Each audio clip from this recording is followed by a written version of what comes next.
టాలీవుడ్ మీద గట్టిగా ఫోకస్ చేస్తే ఫలితం ఉంటుందని ఫస్ట్ నుంచి నమ్మిన పొరుగు హీరోలు ఇద్దరు.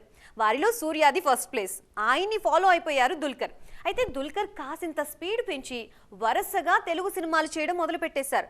ఇప్పుడు సూర్య కూడా అదే రూట్లోకి వచ్చేస్తున్నట్లుంది సిచ్యువేషన్ చూస్తుంటే. ఇంతకీ ఏం జరుగుతోంది?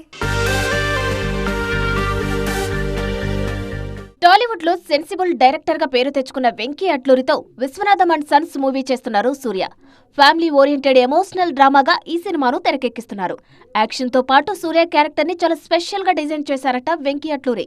రీసెంట్ గా రెట్రోతో మెప్పించిన సూర్య తెలుగు డైరెక్టర్ తో చేసే మూవీ ఎలా ఉంటుందోననే ఆసక్తి మాత్రం బాగానే కనిపిస్తోంది ట్రేడ్ సర్కిల్స్ లో. పరశురామ్ డైరెక్షన్ లో ఓ సినిమా చేయడానికి సూర్య గ్రీన్ సిగ్నల్ ఇచ్చారన్నది లేటెస్ట్ సమాచారం. ఫ్యామిలీ కంటెంట్ ని కమర్షియల్ యాంగిల్లో డీల్ చేస్తారని పేరుంది పరశురామ్ కి. ఆయన ఫ్రేమ్ లో సూర్య పక్కాగా ఫిట్ అవుతారు. వీరి కాంబో కుదిరితే మంచి సినిమా గ్యారంటీ అనే పాజిటివ్ బజ్ ఆల్రెడీ వినిపిస్తోంది ఫిల్మ్ నగర్ లో.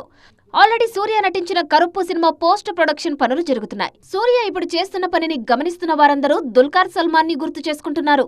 ఓన్ ల్యాండ్ మలయాళంలో సినిమాలను తగ్గించి కంప్లీట్ గా టాలీవుడ్ మీదే ఫోకస్ చేస్తున్నారు దుల్కర్. ఇప్పుడు ఆయన హీరోగా ఆకాశంలో ఒక తార ప్రొడక్షన్ స్టేజ్ లో ఉంది. అతి త్వరలోనే మరో సినిమా కూడా టాలీవుడ్ లో మొదలు పెట్టడానికి సన్నాహాలు చేస్తున్నారు ఈ హీరో.